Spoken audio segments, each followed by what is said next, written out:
Welcome to GreenBiz Studio. I'm Nethra Rajendran, and I'm excited today to be speaking with Chris Layton, Director of Circular Policy Strategy at Eastman.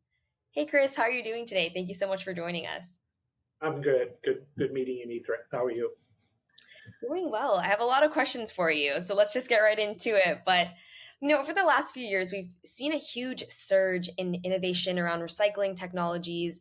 And it's fair to say that Eastman has been kind of at the center of this with your molecular recycling technologies.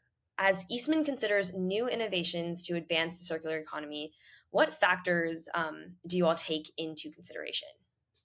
Yeah, sure. So, these are technologies that we have operated for many years, and the innovation is really using waste plastics to be able to replace virgin fossil feeds. And so, in that sense, what we've learned is people see the potential, but they also see some concerns. And so we try to address those concerns by using a set of principles to guide our investment.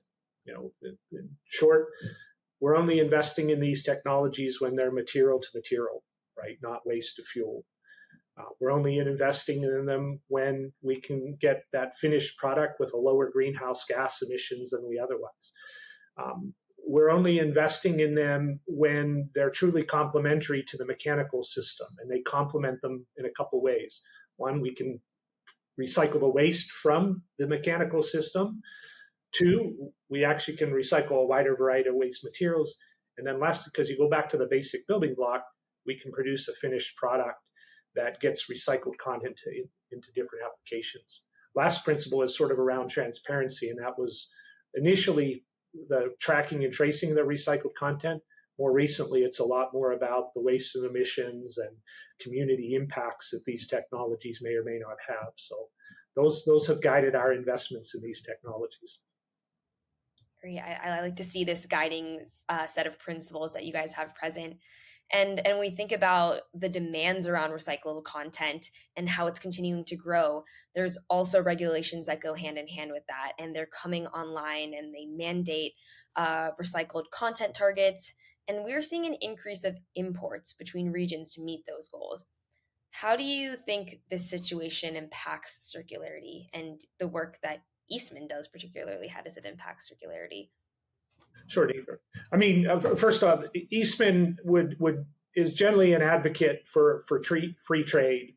But when you think about creating circularity and maximizing the environmental benefits that you get from that, it's really done best in a regional context. And what I mean by that is we should be managing the waste that we generate, where we generate them, versus shipping them all over the world.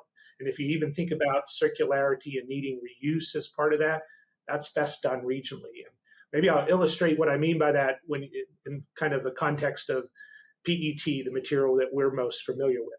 So if you have a recycled content requirement, but you're able to meet that with imports, you end up not building the infrastructure you need to recycle those materials.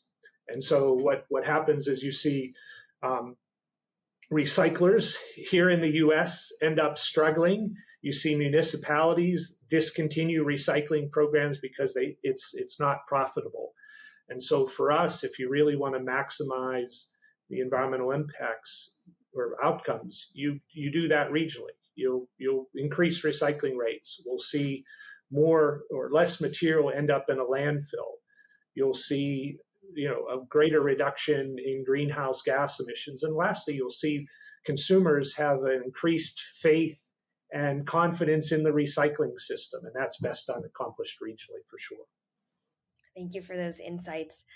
We're just about wrapping up. And to our audience, you heard from Chris Layton at Eastman. And again, I'm Nethra Rajendran. Thank you for joining us this time at GreenBiz Studio. And thank you, Chris, for that really well said breakdown of what Eastman is doing. We really appreciate that.